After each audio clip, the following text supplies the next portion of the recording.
আসসালামু আলাইকুম। সম্মানিত ভিউয়ার্স, আজ আমরা চলে আসলাম আমাদের বাসার পাশে। আমরা কিছুদিন আগে এই বস্তাগুলোতে আদা লাগিয়েছিলাম। যেহেতু এখন আদা তোলার সময়, এই জন্য আমরা চলে আসছি আজকে আদা তুলতে।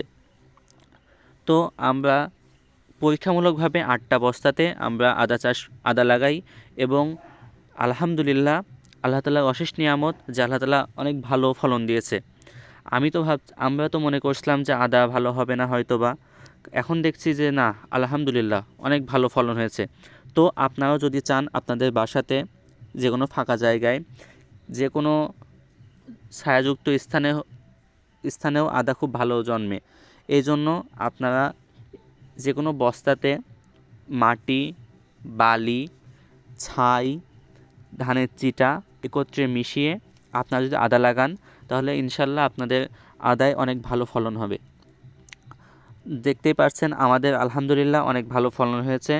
এবং আপনারা যে জিনিসটা খেয়াল রাখবেন আদা লাগানোর ক্ষেত্রে, সেটা হলো যে আদা গাছে বেশি পানি সহ্য করতে পারে না। আপনারা দেখবেন যখন মাটি একেবারেই শুকিয়ে যাবে সেই মুহূর্তে পানি দেওয়ার জন্য।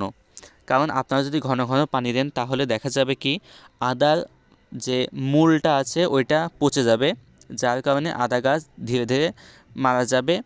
এই জন্য আপনারা খুবই কম পানি দিবেন। দ্বিতীয়ত, যে জিনিসটা আদা গাছে খুবই ভালো লেগেছে আমার, সেটা হলো যে আদা গাছ ছায়াযুক্ত স্থানে খুবই ভালো হয়। আপনাদের যাদের বাগান আছে, আম বাগান, লিচু বাগান বা যে কোনো বাগান আছে, আপনারা যদি চান তাহলে সে বাগানে বড় বড় গাছের নিচে আপনারা আদা লাগাতে পারেন। যেহেতু আদা আমাদের বাসায় প্রায় সকল রান্নার কাজে ব্যবহৃত হয়, এই জন্য আমরা যদি নিজেরাই নিজেদের আদার চাহিদা পূরণ করতে পারি, তাহলে কতই না ভালো হয়।